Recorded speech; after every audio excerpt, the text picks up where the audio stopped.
Est-ce que vous allez bien ce soir? Est-ce que vous êtes content de venir dans la présence de Dieu ce soir? David disait, je suis dans la joie quand on me dit, allons dans la maison de l'Éternel. Littéralement, aujourd'hui, on pourrait actualiser en disant, je suis excité. Oui. Toi, tu attends le quart de finale, là, tu es excité. Est-ce que tu es excité comme ça quand tu viens dans la présence de Dieu? Amen. On veut être dans la joie, on veut être excité, on veut être enthousiaste quand on vient dans la présence de Dieu. Ce soir, on va continuer notre série sur Romains. Et ce soir, Dieu m'a donné un message chaud. Un message chaud. Vraiment. J'ai dit, Seigneur, mais vraiment moi, pourquoi est-ce que tu me donnes tous des messages aussi compliqués? Donne ça à pasteur Christian, il va prêcher sur ça. Mais je vais prêcher, je vais obéir. Voilà. Donc ça va peut-être pas te plaire, ça va peut-être pas plaire à ton voisin, mais en tout cas, moi, j'aurai accompli ma mission. On va étudier ensemble le chapitre 14 de Romains.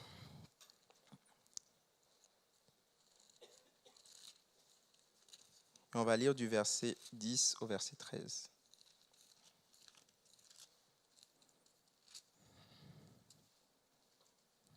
Romains 14, verset 10 au verset 13. Je lis avec la version Louis II Colombe, qui est un peu différente de ce qui est affiché. Mais vous pouvez suivre.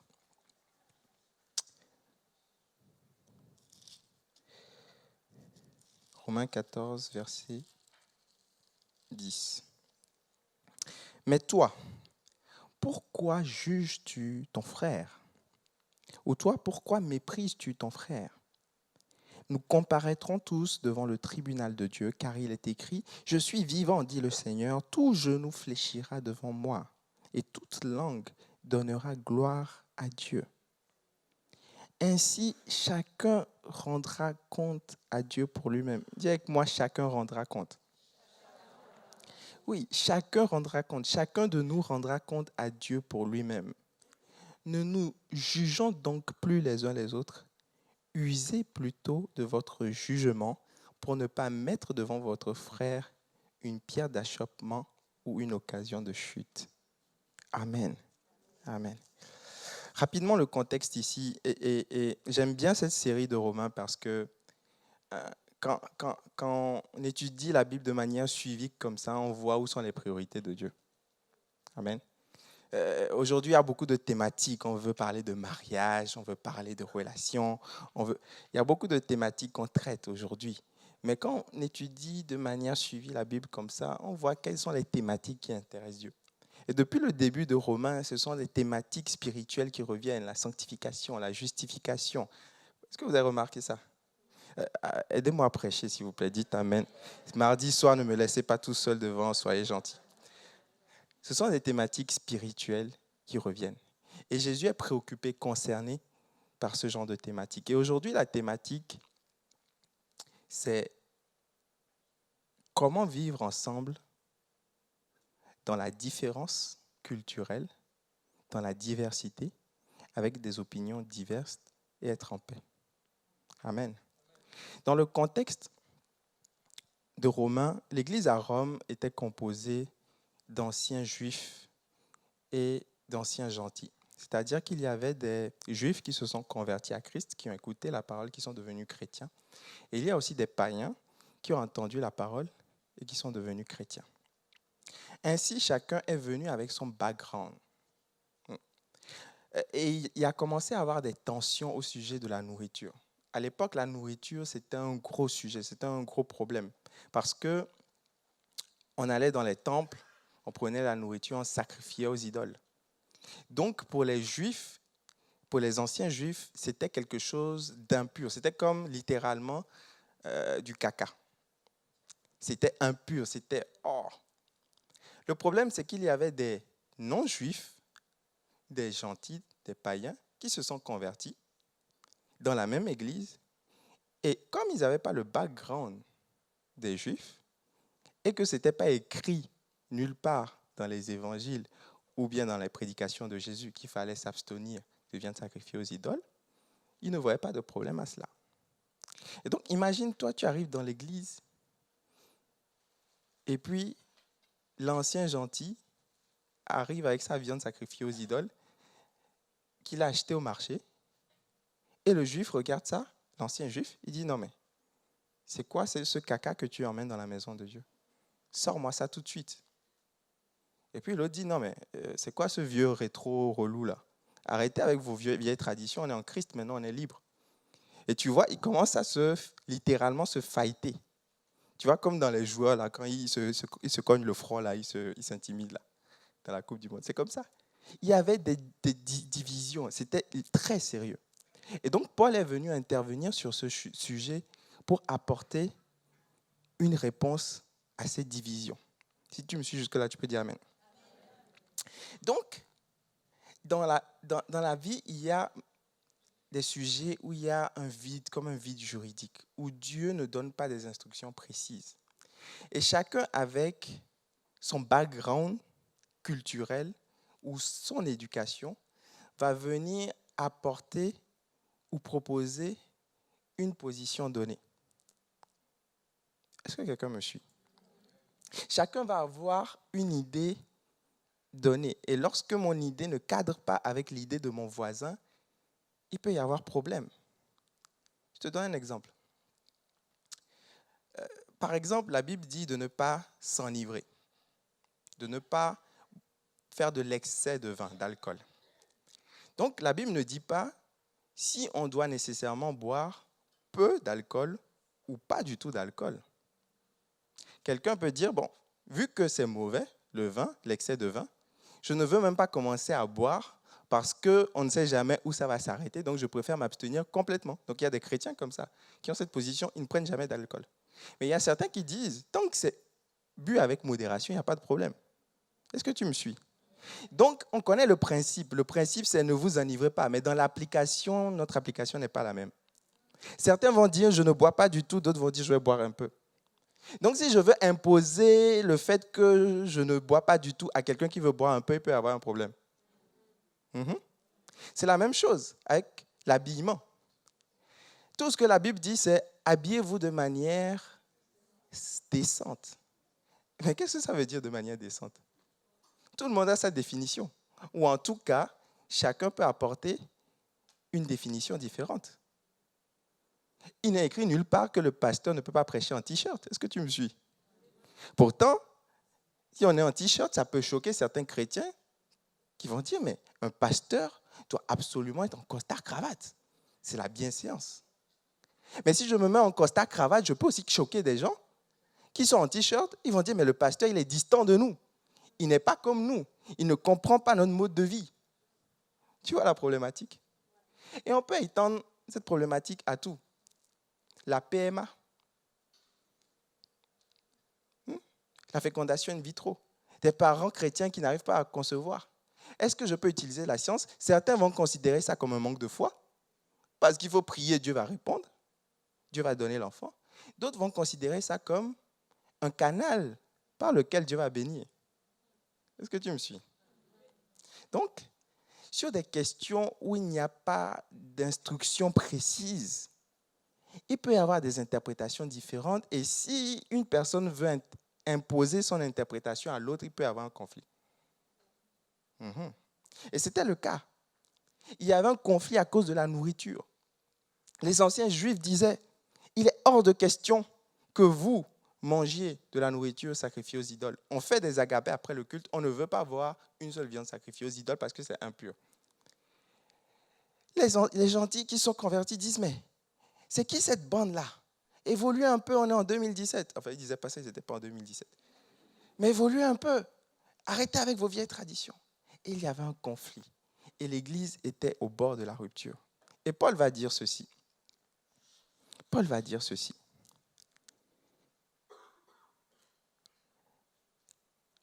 Pourquoi juges-tu ton frère? Pourquoi méprises-tu ton frère? Nous comparaîtrons tous devant le tribunal de Dieu. En fait, il est en train de dire, premièrement, il est en train de dire deux grandes vérités. La première vérité, c'est que tu ne dois pas juger l'autre sur ses préférences. Est-ce que tu me suis? Vous êtes bien calme là? Est-ce que vous êtes avec moi? Rassurez-moi. Tu ne dois pas juger l'autre sur ses préférences. On ne parle pas ici de vérité biblique incontestable. On parle de préférences, de choses où il n'y a pas d'indication précise et validée dans la Bible. Tu ne dois pas juger l'autre sur ses préférences. C'est ce que Paul dit. Pour qu'il y ait la paix, la tranquillité, l'amour dans l'Église, nous ne devons pas juger l'autre sur ses préférences. Maintenant, je veux tout de suite donner la définition de juger parce qu'il y en a qui abusent aussi. Ne me juge pas, je fais ce que je veux. Qui es-tu toi pour me juger? Il faut bien comprendre ce que ça veut dire juger. La Bible nous exhorte à juger et à la fois à ne pas juger. Oui. Dans Matthieu, Jésus va dire jugez de tout. Jugez de tout. Donc, la Bible nous exhorte à juger. Mais ici, Paul dit de ne pas juger. Donc, on juge ou on ne juge pas. En fait, ça dépend de ce que tu mets dans juger. Lorsqu'il s'agit de juger, il y a deux éléments dans juger. Qu'est-ce que le juge fait? Le juge, premièrement, il évalue. Il évalue une situation, il écoute une situation, il analyse une situation. Et ensuite, quand il va prendre une décision, après son analyse, il va choisir de condamner la personne. Est-ce que tu me suis? La Bible nous demande d'évaluer, mais pas de condamner. Oui. Donc, tu peux juger la personne sur ce qu'elle fait. Tu peux dire, ça, mon frère, j'estime, j'évalue que ce n'est pas bien, mais je ne vais pas condamner la personne. Je ne vais pas mépriser la personne. Je ne vais pas écarter la personne. Je ne vais pas dire, toi, tu ne me touches pas, toi, tu es un chrétien, mais tu regardes des films. Parle-moi. Oui. Parce que la Bible dit de veiller sur ce que nos yeux regardent. Le principe est là. Mais dans l'application, lui peut dire, moi, je regarde des bons films, je sélectionne ce que je regarde. Toi, tu ne veux pas regarder, mais laisse-moi regarder. Donc, si lui choisit de regarder des films, je ne peux pas le juger. Je peux évaluer, tenter d'évaluer, discerner, analyser ce qu'il fait, mais je ne peux pas le mépriser, le condamner. Lui dire, toi, tu es un mauvais chrétien, toi, tu vas aller en enfer. Sur ça, je ne peux pas. Donc, nous pouvons juger, c'est-à-dire jauger, évaluer, discerner les situations, mais nous ne pouvons pas stigmatiser, condamner, rabaisser, mépriser les autres. C'est pour ça que Paul dit, pourquoi juges-tu ton frère? Pourquoi méprises-tu ton frère? Il parle bien du fait de mépriser et pas d'évaluer. Donc, dis à ton voisin, je ne vais pas te condamner, mais je vais t'évaluer. Oui. Je vais juger ce que tu fais. Ça, j'ai le droit. Par contre, condamner, mépriser, ça, je n'ai pas le droit. Donc, Paul va mettre en garde contre le légalisme, qui veut absolument juger le pécheur. Mais attention, Paul va aussi mettre en garde contre le libéralisme qui veut justifier le péché. Parce qu'il y a des gens, comme on a dit de ne pas juger, il dit, donc je fais ce que je veux. C'est moi qui décide. Tu n'as pas le droit de me juger, mon frère. Il dit des gros mots. Frère, tu n'as pas le droit de me juger. J'ai le droit de dire des gros mots. Tu vois. Paul met en garde contre le légalisme qui veut juger le pécheur, mais aussi contre le libéralisme qui veut justifier le péché. Donc voici ce qu'il va dire. Certes, c'est vrai. Tu ne dois pas juger ton frère, mais il rappelle que chacun rendra compte. Il y a un jour où chacun rendra compte devant Dieu pour lui-même. Donc, je ne dois pas te juger, mais tu ne peux pas faire n'importe quoi. Aide-moi à dire à ton voisin, je ne te juge pas, mais ne fais pas n'importe quoi. Oui, dis-lui, parce que j'ai l'impression que quand je lui dis, il n'entend pas bien, donc peut-être que toi, ça passera mieux. Oui. Je ne peux pas te juger, mais ne fais pas n'importe quoi. Tu ne peux pas me juger, c'est-à-dire me condamner, mais je n'ai pas le droit de faire n'importe quoi. Donc, Paul parle aux deux catégories de personnes. aux personnes qui jugent. Il leur dit, tu n'es pas obligé de faire la police dans l'église. Tu n'es pas obligé de venir dire, toi tu as prié ce matin. Réponds. Je suis en train de répondre. Je suis ton frère. Je suis ton gardien. Réponds maintenant. Je suis ta sentinelle. Paul dit de ne pas faire ça. Si tu es assez proche de quelqu'un, s'il y a une relation de confiance, tu peux donner des conseils. Mais il ne peut pas y avoir de conseils s'il n'y a pas de communion. Je ne peux pas avoir une personne comme ça et commencer à l'exhorter. Ce sera mal perçu, ce ne sera pas perçu avec amour. Il faut une relation de confiance, un cadre de confiance. J'apprends à connaître la personne, j'apprends à apprécier la personne. Et après, je lui dis, écoute, tu sais, ma soeur, ça, est-ce que tu ne pourrais pas revoir cette attitude? Et là, parce que tu l'as aimé, la personne va t'écouter. Est-ce que quelqu'un me suit? Donc, Paul met en garde. Je vais très lentement parce que c'est extrêmement important. Si tu comprends ça, ta vie chrétienne peut changer et l'Église peut changer. Paul met en garde contre le légalisme qui veut juger le péché, qui veut que tout le monde soit comme moi, mais aussi contre le libéralisme qui veut juger le pécheur, le légalisme qui veut juger le pécheur, mais aussi contre le libéralisme qui veut justifier le péché. Et on est dans une ère, il faut comprendre dans quel type d'ère on est. On est dans une ère d'individualisme, où on ne croit plus à des lois morales, on ne croit plus à ce qui est absolu. Tout est relatif. Tu as ta religion, j'ai ma religion. Tu as ta foi, j'ai ma foi. Tu as tes valeurs, j'ai mes valeurs. Et c'est l'ère du moi. Et ce relativisme-là tend aussi à changer notre façon de concevoir la vie chrétienne. Où j'ai l'impression que c'est moi qui définis finalement ma loi, ma façon de vivre. Ça ne concerne que moi, c'est ma vie. Mais Paul est en train de dire ici, attention aussi à l'individualisme, au libéralisme, au relativisme. Attention parce que tu auras des comptes à rendre.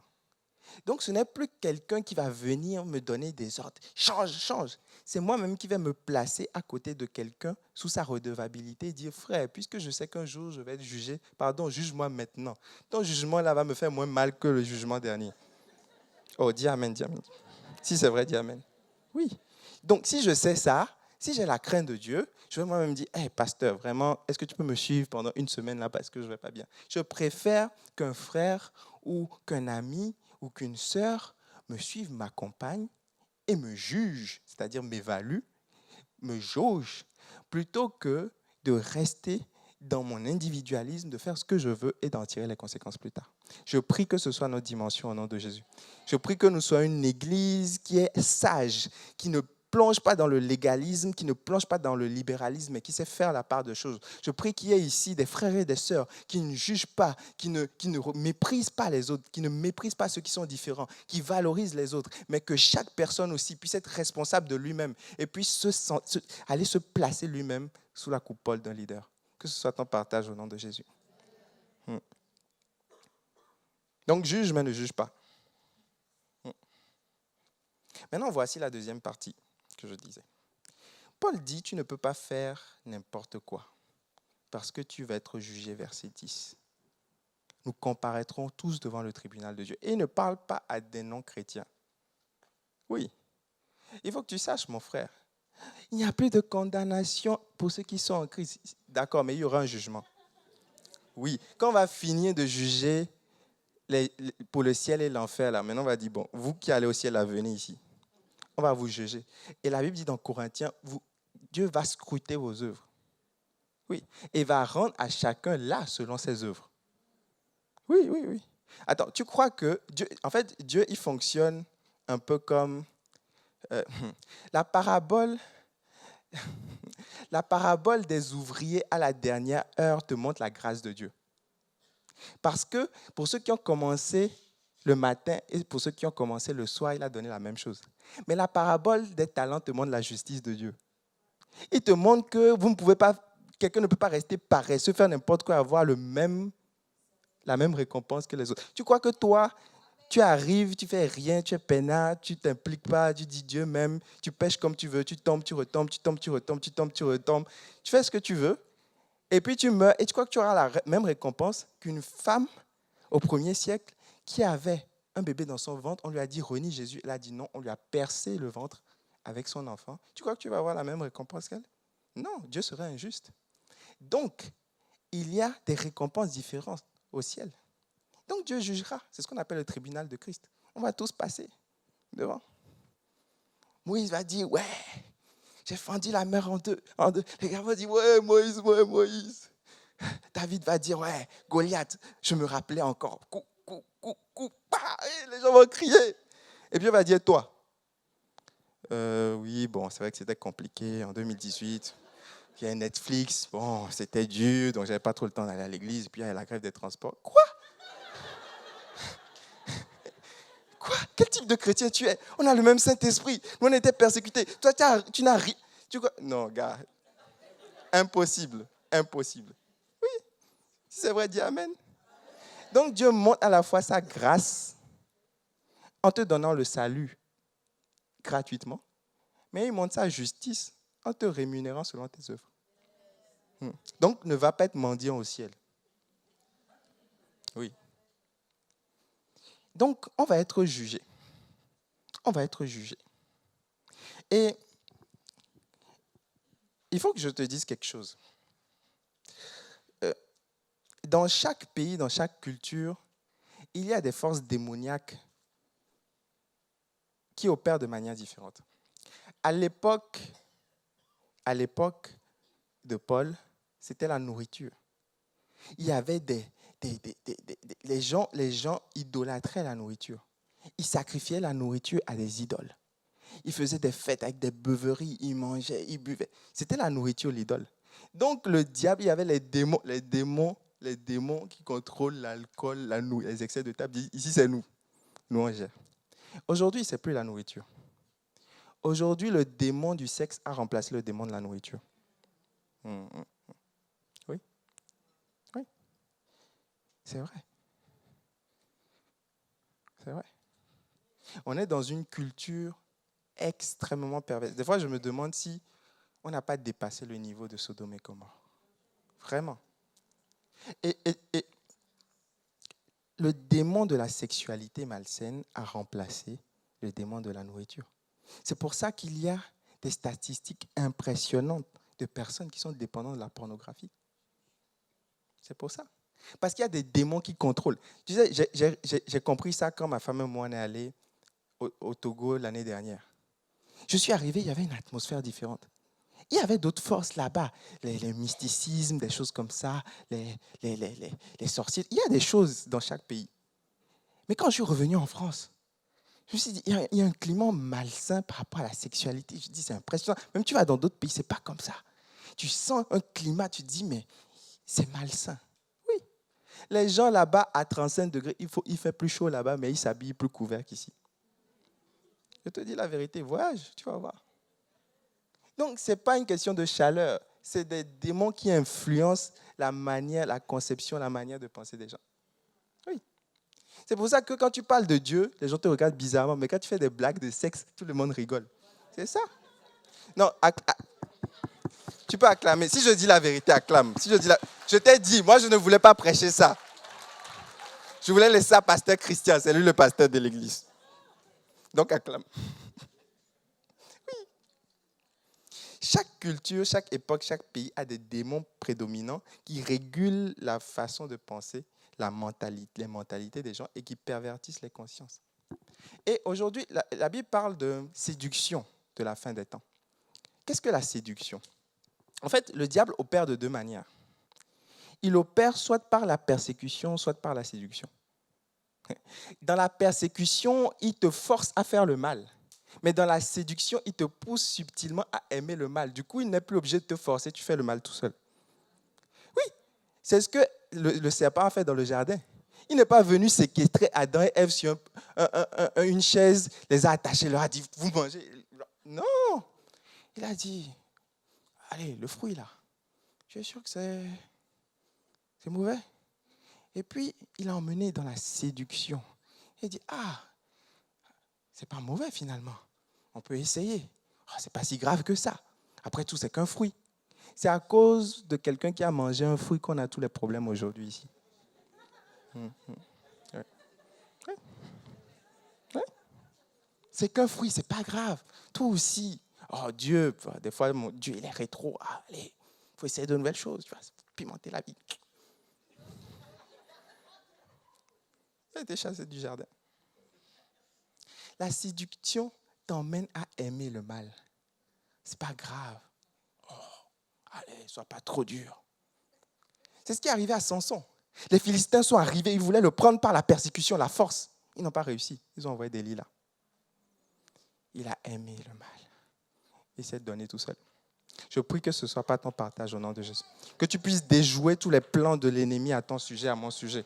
Je prie que nous soyons une église qui ne subit pas, qui ne succombe pas au piège de l'ennemi, mais qui les dénonce, qui les voit, qui les discerne et qui les dénonce selon qu'il a écrit. Ne prenez pas part aux œuvres infructueuses de la chair, mais dénoncez-les. Amen. Oui.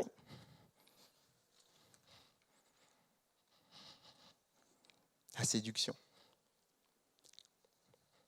Il passe les démons de la sexualité. Et dans son plan de campagne, quand le diable fait campagne tous les ans, il gagne chez les démons parce qu'il n'y a pas d'autres candidats, c'est un dictateur. Dans son plan de campagne, il a dit, dans cette ère-là, dans ces zones Europe-là, voilà la stratégie qu'on va adopter. Voilà les lois qu'on va voter sur la sexualité malsaine. Donc, il va attaquer les enfants. On va commencer à enseigner la masturbation aux enfants de 4 ans. Il va attaquer les familles. Il va commencer à mettre le désordre dans les couples. Dire non, le mariage est plus important. Il va casser les choses. Il va attaquer dans l'identité. Je suis un homme, je suis une femme. Je ne sais plus. Il va attaquer au travers de la sexualité. Parce que c'est les démons qui prédominent. Donc toi, tu arrives, tu sors, tu vois les affiches, tu dis, c'est des démons derrière, mon gars. Oui, je t'assure. Tu crois que si le diable vient avec quelque chose que tu détestes, tu vas prendre? Il n'est pas fou. Il vient avec des choses que tu aimes. Oui. Wow. Et tu vois, on est dans l'ère de l'hypersexualité, tu le vois même dans le langage. Il y a 30 ans, on ne disait pas sexy. Ça n'existait pas. Des fois, quand je regarde, avec ma femme, on regarde les films des années 1800. On regarde les hommes qui font la cour. Enfin, bon, c'est elle qui m'oblige. Hein. C'est elle qui m'oblige. C'est elle qui m'oblige. Des hommes qui font la cour. Madame, je serai toujours là pour vous. Je dis, mais qu'est-ce qui s'est passé pour notre époque? C'était beau, c'était sain. Les gens s'habillaient bien. Qu'est-ce qui s'est passé? Il y a des études qui montrent qu'aujourd'hui, les femmes, et même les hommes, mais particulièrement les femmes, qui s'habillent pour aller au travail, s'habillent plus dénudées que les prostituées en 80. Oui, est-ce que quelqu'un me suit là? Parle-moi. Oui. Donc, il y a un glissement, une séduction qui est en train de s'opérer et tu ne te rends même plus compte. Nos enfants vont grandir dans un monde où ils vont trouver l'homosexualité normale. Est-ce que tu me suis? Oui. Même toi, de plus en plus, tu dis, finalement, ils s'aiment. Est-ce que c'est vraiment... Oui. Et tu vois des gens très intelligents aussi qui s'affichent, qui font leur coming out. Tu dis, peut-être que nous aussi. Je ne fais pas, mais est-ce qu'il faut juger, tu vois? Séduction. Oui. Je prie que cela ne t'arrive pas au nom de Jésus. Que tu puisses dénoncer les œuvres du diable, les reconnaître. Et tu vois, je parlais de sexy. J'aime pas ce mot sexy. Tu vois, j'aime pas ce mot. Parce qu'avant, on disait quelle femme gracieuse, quelle femme élégante, quelle femme belle. Aujourd'hui, on dit elle est sexy. Et dans sexy, il y a quoi? Sexe. Donc, tu ne t'habilles pas pour être élégante, mais tu t'habilles pour provoquer des pulsions sexuelles chez l'autre. Oui, c'est ça, sexy. On dit même des applications sexy. On met tout des voitures sexy. Voiture sexy. Je t'ai dit que j'allais parler. Hein. Si tu n'es pas à l'aise, le rayon des enfants, c'est à l'étage. n'y a pas de moniteur, mais tu peux aller fermer les portes là. Ouais. La séduction. Oh, il m'a séduit. Non, on fait des abus de langage. Mais la séduction, c'est quelque chose de malsain. Il m'a fait la cour. Oui, ça c'est bien. Mais tu vois, et tu t'habitues. C'est ça la séduction. Tu te rends même plus compte. Pourquoi? Parce qu'il y a des démons qui prédominent. Ils font leur plan sur plusieurs dizaines d'années. Oui. Il y a 15 ans, des choses te choquaient. Aujourd'hui, ça ne te choque plus. Parce qu'ils font leur planning. Ils vont commencer à mettre des petits trucs dans les pubs. Dans 5 ans, ils vont commencer à faire des films avec voilà, des trucs plus explicites. Et puis dans 30 ans, ça devient normal. Et les chrétiens participent aussi. Tu vois.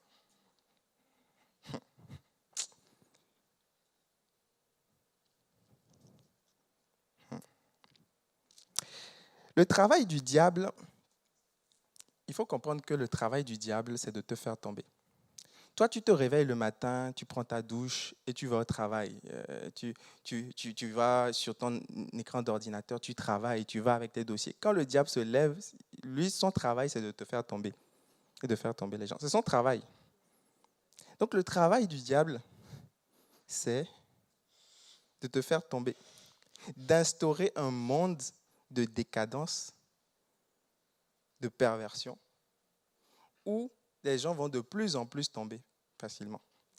Quand il sait qu'il ne peut pas détruire des chrétiens, parce qu'il a la haine contre les chrétiens, parce qu'il a la haine contre Dieu, contre l'homme, parce que l'homme a pris sa place. Avant, c'était lui le numéro 2. Maintenant, c'est l'homme le numéro 2. La Bible dit que nous sommes les prémices de sa création. Donc, il a la haine comme toi. Donc, quand il se lève, tout ce qu'il a envie de faire, c'est de te détruire. Et de détruire les gens même qui ne connaissent pas Dieu. Ben, pour eux, c'est facile. Mais toi qui es chrétien, il veut te détruire. Mais comme il sait qu'il ne peut pas te détruire, il va te faire vivre une vie infructueuse. Une vie où tu es là dans la dépression, dans les soucis. Une vie où tu tombes de dépendance en dépendance. Comme ça, tu es complètement improductif. Et quand Jésus dit, mais je veux utiliser quelqu'un, lui, il est en rémission, il ne peut pas, il est malade. Lui, il est dans une dépendance, il ne peut pas. Lui, il est dans la dépression, il ne peut pas. Lui, il souffre à cause de ses problèmes. Et Dieu a peu de personnes efficaces à utiliser. Et c'est comme ça que le diable paralyse l'Église. Donc, ce que je veux dire ce soir, c'est que tout ce qui arrive n'est pas naturel. Oui. Des fois, il y a des choses, tout ce qui arrive n'est pas spirituel, c'est vrai. Parce qu'il y a des gens aussi qui chassent des démons de fatigue, alors que tout ce qu'ils ont besoin, c'est d'aller se reposer. Je ne parle pas de ces gens-là. Je parle des gens équilibrés. Mais tout ce qui t'arrive, oui, c'est vrai, il faut leur dire. Tout ce qui t'arrive n'est pas naturel. Tout ce que tu vois, tous les trucs que tu vois, ce n'est pas naturel. Tu crois que quand Job a eu le feu, là, la Bible dit que le diable est allé inspirer des Sabéens pour venir mettre le feu. Toi, tu ne vois que les Sabéens, mais il y a le diable derrière. Donc, tout ce que tu vois de perversion, de tout ça, que des fois même tu as envie, il y a des forces démoniaques derrière qui opèrent. Mais je prie que tout ce que le diable avait pronostiqué, avait calculé sur ta vie soit brisé dans le nom de Jésus. Dieu est en train d'envoyer sa parole pour nous éclairer, pour nous ouvrir les yeux, pour que nous ne soyons plus distraits, pour que nous ne soyons plus ignorants de ces réalités-là. Et donc, voici mon point. Paul dit, usez plutôt de votre jugement, ne vous jugez pas les uns les autres, mais usez plutôt de votre jugement pour ne pas mettre devant votre frère une pierre d'achoppement ou une occasion de chute. Donc, je t'ai dit que le travail du diable, c'est de se lever et de te faire tomber. Donc, qu'est-ce que le diable fait? Il a un lance-pierre. Quand il se lève le matin, il cherche des pierres. Oui, il a le lance-pierre, maintenant il cherche des munitions. Il se dit, qu'est-ce que je vais utiliser? Lui, il est chrétien, mais il aime bien le monde. Je vais l'utiliser. Paf, pierre d'achoppement. Le diable a aussi un fusil, un kalachnikov. Il cherche des munitions. Il dit, quelle munitions je peux trouver là? Oh, elle là, oui, elle aime bien le monde. Elle aime bien aller en soirée. Je vais l'utiliser. Poup! Pierre d'achoppement. Ne laisse pas le diable t'utiliser comme une cartouche pour détruire les frères. C'est ça la pierre d'achoppement. Donc, ce n'est pas juste, j'ai ma liberté, je fais ce que je veux, de toute façon. Non. Regarde, on est dans la Coupe du Monde. Il n'y a rien de plus horrible que les buts contre son camp. Bon, moi, je n'ai pas encore vu beaucoup de matchs, je n'ai pas eu le temps. Mais il y a eu un match là où le gars a marqué contre son camp. C'est horrible.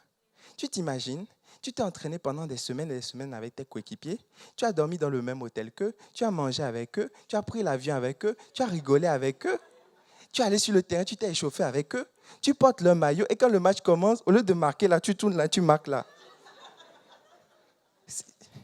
Il s'attrape la tête, dit non, non. Mais tu vois, toi tu dis que tu es dans l'équipe de Dieu. Tu portes le maillot de Christ. Tu dis je suis chrétien. Mais tous les jours tu joues contre le camp tu joues pour le camp du diable. Oui. Tu ne peux pas porter le maillot de Christ et être une pierre que le diable utilise pour faire tomber les gens. C'est impossible. Et je crois que Dieu m'a inspiré ce message parce qu'on est en été. Oui, on est en été. Oui. Il y a une histoire que Dieu m'a inspirée.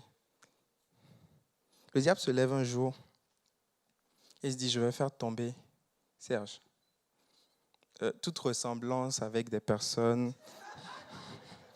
Si tu t'appelles Serge, je ne parle pas de toi. Le diable dit, je vais faire tomber Serge. Serge, il a un avenir prometteur.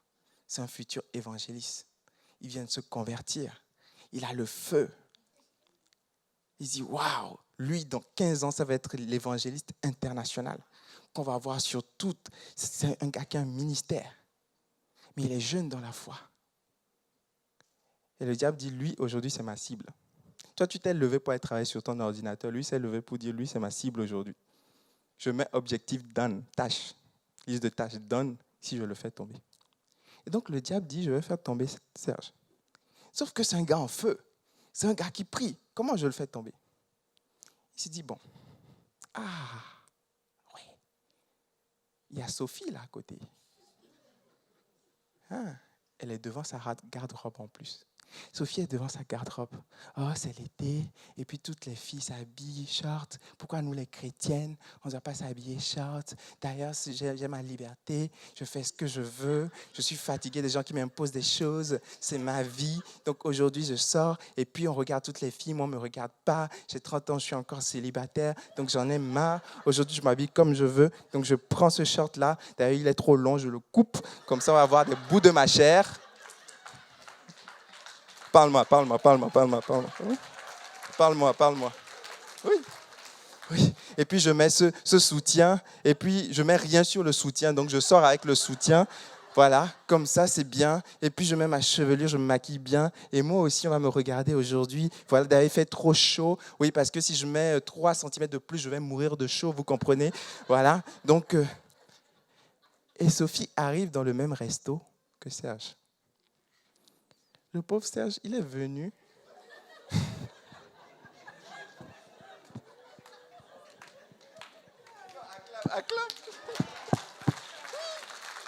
Je te parle de la réalité. Le pauvre Serge, il est venu. Il s'est dit, bon, je vais prendre une petite pause et après, je vais aller travailler. Il s'assoit. Mais Serge ne travaille pas. Il regarde que Sophie. Il baisse la tête, il écrit. Il regarde Sophie. Oui. Oui, parce que ce que je ne t'ai pas dit, c'est qu'en temps, Sophie a décidé aussi de se faire des tatouages partout. Il regarde Sophie. Et là, les démons qui contrôlent de la sexualité sont en train de chauffer pour dire, ouais, les gars, on l'a presque là.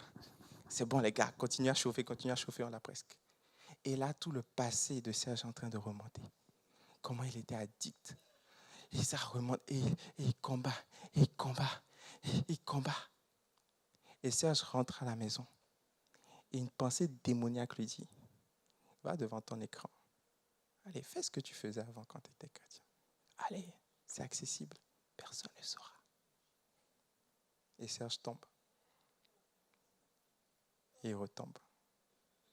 Et il retombe. Et après, il se dit, en fait, je pensais que Christ délivrait, mais je suis de nouveau addict. Ça ne sert à rien. Et il vient de moins en moins à l'église. Et puis on lui dit, Serge, t'es chaud, tu veux? Il dit, ah non, je suis occupé un peu, je suis un peu fatigué. Et progressivement, Serge abandonne la foi. Le futur grand évangéliste a été disqualifié parce que le diable a trouvé une balle dans son fusil pour tirer sur Pierre. Pierre avait sa responsabilité. Parce que quand tu marches, ouais, absolument. Et ce que je dis, c'est... Oui, non, attends. Ce que je dis, c'est valable aussi de l'autre côté. Parce qu'il y a des gars, ils font la musculature, ils se musclent et tout. Tu dis, waouh, quel frère, il aime le défi, il aime se dépasser et tout. Mais en été, il met des petits shorts comme ça, là. Yo, baby, tu veux monter dans la décapo? Allez, fais un tour. Tu vois? Il y a des frères comme ça ici. Dieu te voit, mon gars. Dieu te voit aujourd'hui. Dieu te voit, Dieu te voit, Dieu te voit. Tu es démasqué. Oui. Oui. Donc, c'est dans les deux sens, t'inquiète pas. Donc, Serge avec sa responsabilité. Il devait veiller. Il avait sa responsabilité. Tout le monde a sa responsabilité.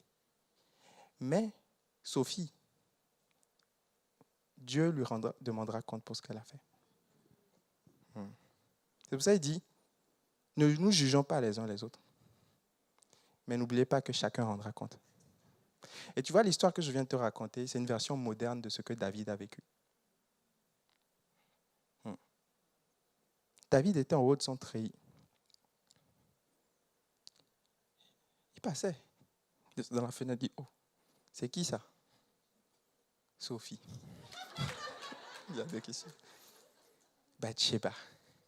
Il regarde, après il repart. Il dit, oh là là, elle est vraiment belle cette femme. Oh, c'est qui ça? Et il rentre dans un cycle. Il va finir par tomber. Et le grand roi David, l'homme selon le cœur de Dieu, celui qui a terrassé Goliath, a été terrassé par Bathsheba. Par une femme qui peut-être était innocente, qui peut-être ne voulait faire de mal à personne, mais qui par manque de sagesse a été une pierre d'achoppement.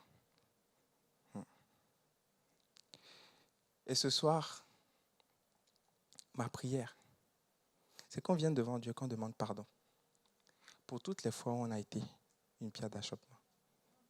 Tout le monde. J'ai pris l'exemple de la sexualité parce que c'est la problématique prédominante. Mais il y a plein de choses. Toutes les fois où j'ai mal parlé envers un frère, toutes les fois où j'ai usé d'un caractère, j'ai été colérique, et quelqu'un est venu à l'église pour la première fois, je l'ai jugé, je l'ai dit, je l'ai mal parlé, et cette personne est repartie. Toutes les fois où j'ai été ce qui empêchait quelqu'un de venir vers Dieu, toutes les fois où j'ai joué dans le camp de l'ennemi, toutes les fois où je me suis laissé utiliser par l'ennemi pour faire tomber quelqu'un. J'aimerais ce soir qu'on puisse, alors que l'équipe musicale peut s'approcher, qu'on puisse vraiment juste demander pardon à Dieu. Je dis, Seigneur, je te demande pardon pour toutes les fois où j'ai été une pierre d'achoppement, où j'ai été une cartouche dans le fusil du diable pour faire tomber les autres. Je te demande pardon pour toutes les fois où le diable m'a utilisé pour juger les frères. Je te demande pardon pour toutes les fois où j'ai porté ton maillot, le maillot de Christ, mais je n'ai pas arrêté de tirer contre mon camp. Je n'ai pas arrêté de jouer en faveur du diable. Alléluia. Est-ce qu'on peut prier ce soir?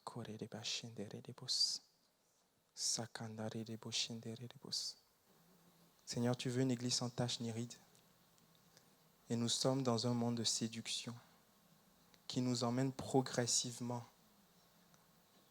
à accepter le mal et à faire le mal parce que nous voyons le mal comme bien, parce que nous ne voyons plus le mal comme le mal. Seigneur, pardon parce que nous avons été séduits par le diable. Tu l'as prophétisé, tu as dit dans les derniers temps, les hommes seront séduits.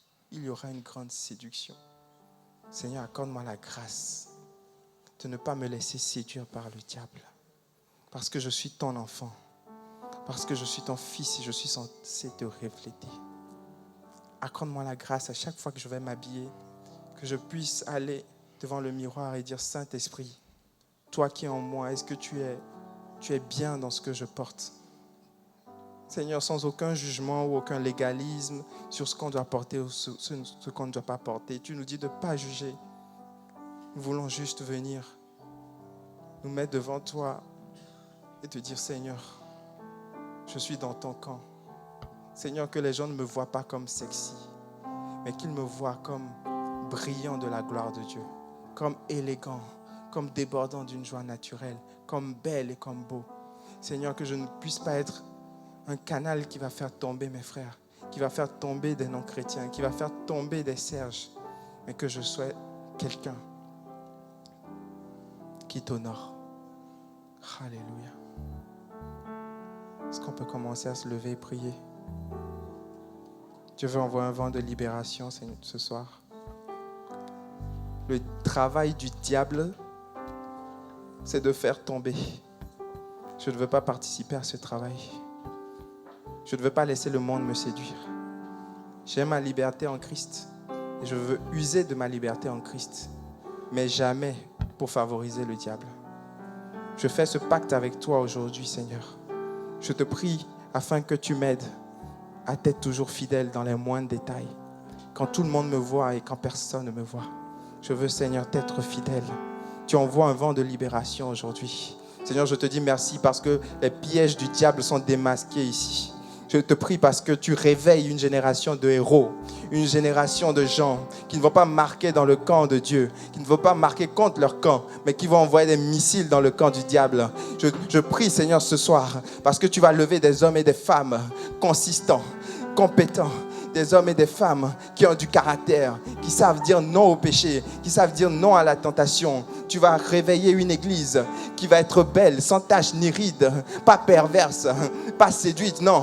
Une église sans tache ni ride. Je prie, Seigneur, afin qu'il n'y ait aucune vierge folle ici, mais qu'il y ait des vierges sages qui sachent mettre de l'huile dans leur lampe, qui sachent s'être remplis du Saint-Esprit, qui sachent parler comme le Saint-Esprit, qui sachent à s'habiller de manière à réjouir le Saint-Esprit, qui sache se comporter de manière à réjouir le Saint-Esprit. Je prie parce que les œuvres du diable sont anéanties dans le nom de Jésus ce soir, dans cette église Paris Métropole. Je prie que les œuvres du diable soient anéanties dans le nom de Jésus. Tu es paru, le Fils de l'homme est paru pour détruire les œuvres du diable. Je refuse de construire avec le diable. Je suis né pour détruire les œuvres du diable. Je suis né pour aller dans les sphères de péché, mais ne pas être contaminé par le péché, mais moi contaminer les gens par ma sainteté. Je ne serai plus influencé par le monde, non, c'est moi qui vais influencer le monde. Je ne me laisserai plus séduire, non, c'est moi qui vais évangéliser. Alléluia. Est-ce qu'on peut prier ce soir? Dieu réveille une génération de héros. Tu as demandé pardon, Dieu te pardonne. Maintenant il te donne une mission. Comme le Gadaréen, il te dit va prêcher, va dans ta famille, va faire la différence dans les milieux de la mode, va faire la différence. Crée des choses que personne n'a jamais créées. Montre qu'on peut être élégante et belle en 2018 sans être impudique. Montre qu'on peut être beau et fort et musclé en 2018 sans être un coureur de jupons. Montre la différence. Inspire des générations. Inspire des gens autour de toi. Que des gens puissent te voir et qu'ils puissent dire waouh, comme il est beau, comme il est belle, mais comme il a le feu pour Dieu, comme il est intègre dans le secret. Je veux lui ressembler. Montre des jeunes qui vont faire la différence. Pas des jeunes qui tombent et qui retombent et qui retombent et qui retombent, non, mais des jeunes qui sont stables, des jeunes qui sont debout, parce qu'ils sont constamment dans la prière, parce qu'ils sont constamment dans l'adoration, parce qu'ils sont constamment dans la louange, des jeunes que le diable veut essayer de venir faire tomber avec les choses du monde, mais qui sont debout, qui sont solides et qui terrassent les œuvres du diable dans le nom de Jésus. Des jeunes devant qui des démons tremblent, ils disent lui, il n'y a rien de lui en nous. On a cherché la sexualité, il est carré. On a cherché les problèmes d'argent, il est carré. On a cherché la colère, il est doux et aimant. Il n'y a rien du diable en toi ce soir. Proclame le corps de Bachende de Bos. Kandare de Bachede de Coré de Bos. Kandare de Bos, Kende de Bos. Église Paris Métropole, Dieu veut susciter une nouvelle génération. Nous sommes dans les temps de la fin. Dieu veut susciter une génération de personnes qui font la différence. Tu as été créé pour être la lumière et le sel. Mais la Bible dit si le sel perd sa saveur, qui va saler le monde? Tu as un rôle à jouer. Tu ne peux pas vivre n'importe comment. Tu ne peux pas user de ta liberté n'importe comment. Tu as une liberté, mais tu as aussi une responsabilité. Je prie, Seigneur, que tu puisses nous rendre conscients de cette responsabilité ce soir. Que tu puisses nous aider à ne pas juger nos frères, à ne pas mépriser nos frères. Non, si l'autre choisit de faire différemment, alléluia, c'est pas grave. Marchons de même pas. Ce qui nous unit est plus fort que ce qui nous divise. Si l'autre choisit de faire des choix que moi je n'ai pas fait, c'est pas grave, il reste mon frère. Si l'autre a ses préférences à cause de sa culture d'origine, c'est pas grave, on reste des frères. Que nous puissions vivre cette unité. Alors le diable viendra. Il essaiera de passer par l'impudicité, il ne pourra pas. Il essaiera de passer par la division, il ne pourra pas. Alors nous pourrons être une église unie, une église belle, une église rayonnante, une église qui impacte son environnement. Alléluia.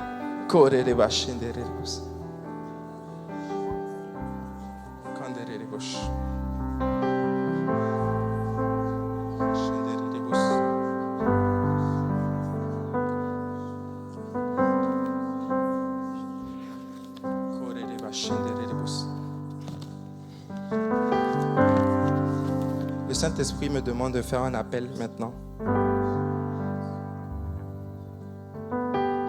Si tu as envie de marquer le coup aujourd'hui, tu n'es pas obligé. Honnêtement, tu n'es pas obligé. Si tu ne viens pas, il n'y a pas de problème. Mais si tu as envie de faire un pas vers le Seigneur, si tu as envie de lui dire, j'ai assez vécu comme le monde. Maintenant, je veux faire la différence dans le monde. Viens sur le devant. L'équipe de pasteurs va prier pour toi. Si tu as envie de dire, j'ai été très critique, j'étais très dur, j'étais légaliste, j'étais prompt à juger les gens. Viens sur le devant, on va prier pour toi. Tu vas considérer cet acte de repentance de manière très sérieuse. Il va t'équiper de manière puissante pour faire la différence. Alors viens sur le devant. Alléluia. Alléluia. Viens sans tarder, viens sans tarder. Fais ce pas de foi. Il y a encore beaucoup de personnes qui veulent venir. Venez tous sur le devant. On va prier ensemble, comme une famille. On a lu, on ne se juge pas les uns les autres. Aujourd'hui, c'est toi qui vas prier pour quelqu'un. Alors viens sur le devant. Alléluia. Je vais inviter les intercesseurs à venir m'aider à prier. Même si tu es intercesseur, tu ne te sens pas loin ce soir, ne viens pas. Je veux juste que des personnes qui sont connectées viennent prier. Sont connectées au Saint-Esprit. On va prier pour vous, on va prier avec vous. Approchez partout sur le devant. Il y a une génération de héros qui se réveillent. Il y a une génération de personnes qui vont faire la différence. Alléluia. Ne posez pas de questions, priez juste pour la personne. Priez juste pour la personne avec amour, avec conscience. Priez avec la personne. Elle va faire une différence. Comme le Gadaréen, son passé ne sera pas son futur. Il y a des évangélistes, des gens qui vont devenir évangélistes internationaux. Il y a des gens, ils auront un impact fulgurant. Mais jusque-là, le diable les avait tenus parce qu'ils étaient dans le compromis. Et aujourd'hui, Dieu va libérer leur destinée. Alléluia. Venez partout sur le devant. Carré des poches.